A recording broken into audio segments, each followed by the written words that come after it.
Hello dear student, our question is which of the following dienes is chiral? Okay, so basically student हमें बताना है कि कौन सी dienes chiral होगी. So if we will talk about the dienes, then even number of double bond containing even number of double bond containing cumulines that is also known as allenes will be chiral if suppose हमारे पास ये compound present है जहां पर continuously double bonds present है between the carbon atom. Okay, और यहाँ पर जो डबल बॉन्डेड कार्बन है इनके पास दो डिफरेंट यूनिट है लाइक ए एंड बी, और यहाँ पर भी इस कार्बन के पास दो डिफरेंट यूनिट है लाइक ए एंड बी, और यहाँ हम देख सकते हो 1 pi bond and 2 pi bond. तो बेसिकली यहाँ even number of pi bonds present है. So even number of double bond containing cumulenes, इन्हें हम एलिन्स भी कह सकते हैं, will be chiral if double bonded carbon atom is contain two different units, that is E is not equal to the B. Okay, तब ये जो molecule होगा ये chiral होगा बिकॉज इसके अंदर ना तो कोई प्लेन ऑफ सिमेट्री प्रेजेंट होगी ना ही कोई सेंटर ऑफ सिमेट्री प्रेजेंट होगी. So it will be always a chiral molecule. Okay, तो इस तरह की जो डाइईन्स होंगी वो chiral हो सकती हैं, उनके अंदर पॉसिबिलिटीज है. चलिए ऑप्शन ए के बारे में बात करते हैं. That is CH3 CH double bond C H2. Okay, यहाँ आप देख सकते हो कि ये जो कंपाउंड है इस कंपाउंड में हमारे पास दो सेम यूनिट्स प्रेजेंट है, हाइड्रोजन और हाइड्रोजन, तो मतलब ये डाइईन chiral नहीं हो सकती.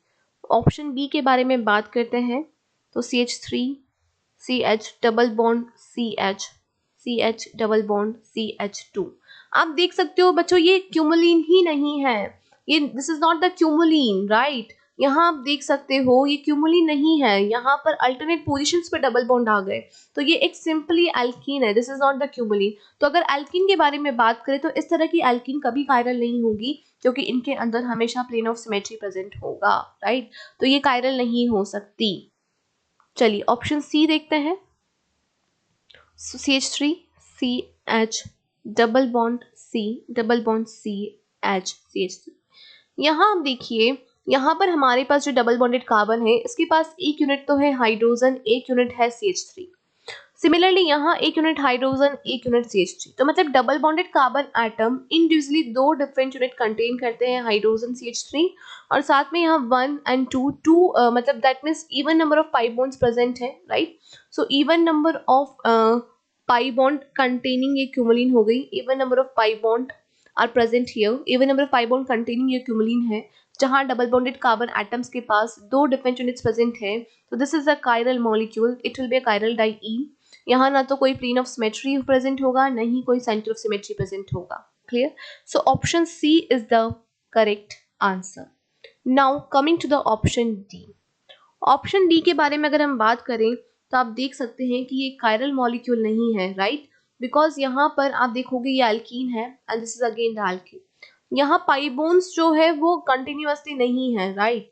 तो ये एक क्यूमुलिन ही नहीं है और इस तरह की जो एल्कीन होती है वो कभी chiral नहीं हो सकती. It will be a chiral because it is contain plane of symmetry. यहाँ पर बेसिकली अगर हम बात करें तो एक प्लेन ऑफ सिमेट्री प्रेजेंट होती है जो इसके प्लेन से ही हमें पास करनी होती है और वो पूरे मॉलिक्यूल को हाफली डिवाइड कर देगी, राइट. इस तरह से लाइक सपोज यहाँ carbon, hydrogen, double bonded carbon, and here hydrogen CH2 CH double bond CH2. तो यहाँ पर इस तरह से एक प्लेन पास होगा जो इस पूरे मॉलिक्यूल को हाफ पार्ट में डिवाइड कर देगा, तो इस मॉलिक्यूल में प्लेन ऑफ सिमेट्री प्रेजेंट होगी, इसलिए ये अ chiral एल्कीन होगी.